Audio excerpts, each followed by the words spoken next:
Les espèces invasives sont la principale cause de mortalité de l'échenilleur de la Réunion, dit tuituite.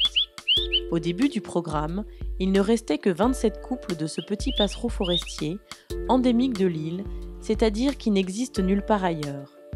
Vivant exclusivement dans le domaine de la Roche Écrite, au cœur du parc national de la Réunion, cette espèce est menacée par les rats introduits par l'homme.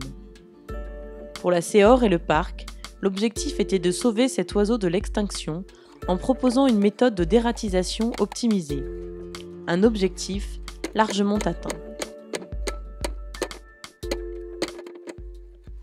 En ce qui concerne la population de tuituites, donc le bilan qu'on peut faire, c'est, je rappelle, en 2010, donc au moment du programme, on partait avec moins de 30 couples. La dernière saison, avec la prospection qu'on a faite, on a poussé nos efforts sur la prospection de nouveaux couples. Et aujourd'hui, on arrive à un petit peu plus de 40 couples.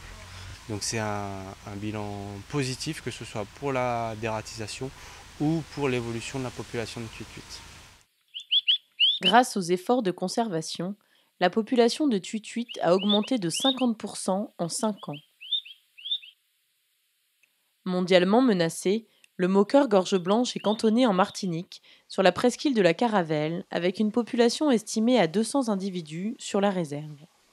La destruction de son habitat et la surfréquentation de ses lieux de reproduction constituent probablement les principales causes de fragilité de l'espèce. Les sites hébergeant le moqueur restent pourtant méconnus.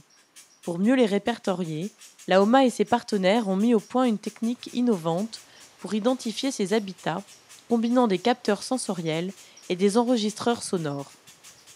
Bien que pionniers dans un projet de conservation, ces outils présentent de nombreux avantages. Ce que je vois en premier lieu dans l'utilisation des sound-meters, c'est le fait de limiter le dérangement. Parce qu'effectivement, on réduit le passage de l'homme sur le terrain. Donc on limite le dérangement de l'espèce. Ensuite, ça permet également d'acquérir des données que l'on ne pourrait pas acquérir finalement avec de simples moyens humains. On arrive à acquérir des données sur plusieurs heures, plusieurs jours, etc. avec TSN. Ensuite, il y a l'attrait de l'utilisation de nouvelles technologies et la possibilité de développer de nouvelles compétences pour les agents du parc naturel régional et aussi de façon plus générale sur la Martinique. Les données ainsi collectées ont permis de prévoir des mesures de protection en conséquence.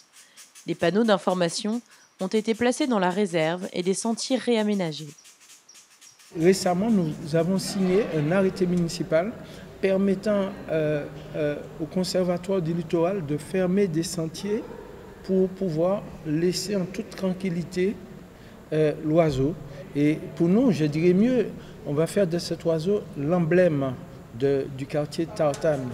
Et partout à la Trinité, dès lors qu'on aura une opération, une manifestation, on va mettre l'oiseau dans les fonds pour que tout un chacun puisse voir.